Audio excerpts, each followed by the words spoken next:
নমস্কার বন্ধুরা, আশা করি আপনারা সকলে ভালো আছেন। কাকলি কিচেনে আপনাদের সকলকে স্বাগত।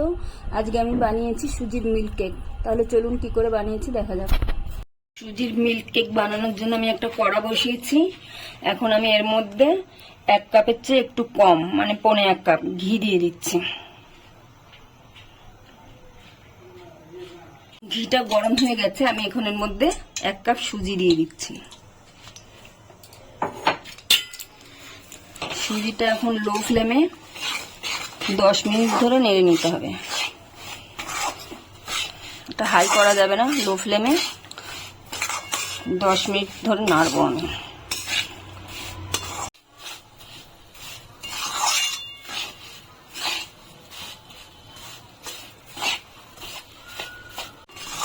এটা লো ফ্লেমে ভাজছি। আপনারা চাইলে অর্ধেকটা ঘি আর অর্ধেকটা মানে সাদা তেল ব্যবহার করতে পারেন। আমি পুরোটাই ঘি দিয়েছি, আপনারা চাইলে তেলও দিতে পারেন অর্ধেকটা।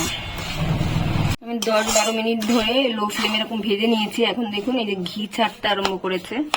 সুজিটা আগে দিয়ে অনেকটা নরম হয়ে গেছে আর ঘিটা ছাড়ছে, তার মানে সুজিটা আমার ভাজা হয়ে গেছে।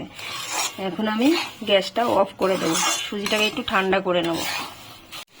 সুজিটা আমার অনেকটাই ঠান্ডা হয়ে গেছে, উষ্ণ উষ্ণ গরম আছে। এখন আমি এর ভিতরে গুঁড়ো দুধ অল্প অল্প করে মেশাবো, কারণ গরম অবস্থায় দুধ মেশালে গুটলি পাকিয়ে যাবে। এই জন্য আমি এখন উষ্ণ গরম অবস্থায় দিচ্ছি দুধ।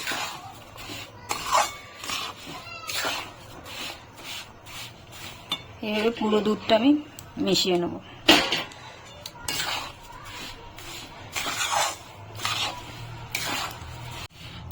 দুধটা আমি ভালো করে মিশিয়ে নিয়েছি, আমার এটা মেশানো হয়ে গেছে।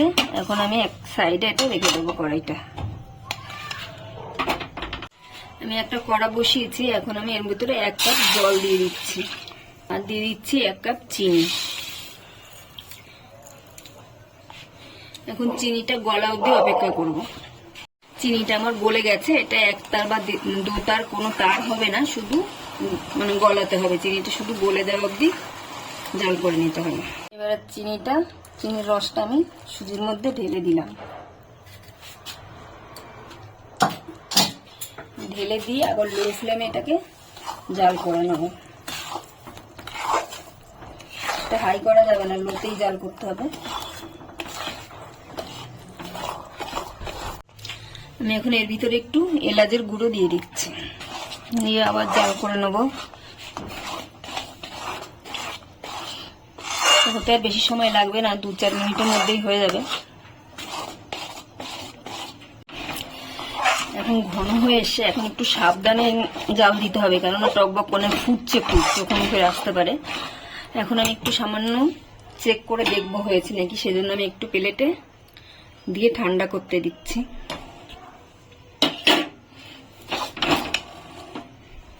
এখন আমি 1 পিঞ্চ বেকিং সোডা দিলাম। এখন নামানোর সময় হয়ে গেছে। নামানোর আগে গ্যাসটাকে এখন মিডিয়ামে করে দিতে হবে। এতক্ষণ লোতে ছিল, এখন মিডিয়ামে করে ঘুরতে হবে এটাকে জোরে জোরে।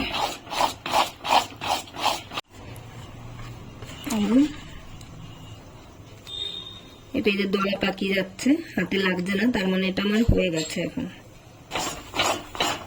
আমি নামিয়ে নেব, এটা হয়ে গেছে। আমি একটা কেক টিন নিয়েছি, এখানে আমি তেল ব্রাশ করে রেখেছি। এখন আমি মধ্যে দিয়ে দিচ্ছি সুজিটা। আমি একটা ট্যাপ করে দেবো। ট্যাপ করে এই গরম অবস্থায় আমি এখন ঢেকে রাখবো এটাকে আমি 1 ঘন্টা মতন ঢেকে রাখবো। মিল্ক কেকটা আমার সেট হয়ে গেছে। এখন আমি এটাকে চারিদিক দিয়ে একটু ছুরি দিয়ে ছাড়িয়ে নামাবো, আমি ঢেলে নেব।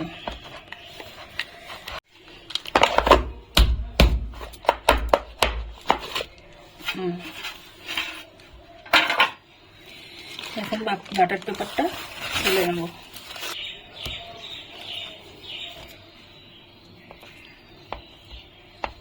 সুন্দর কাটা হয়ে যাচ্ছে।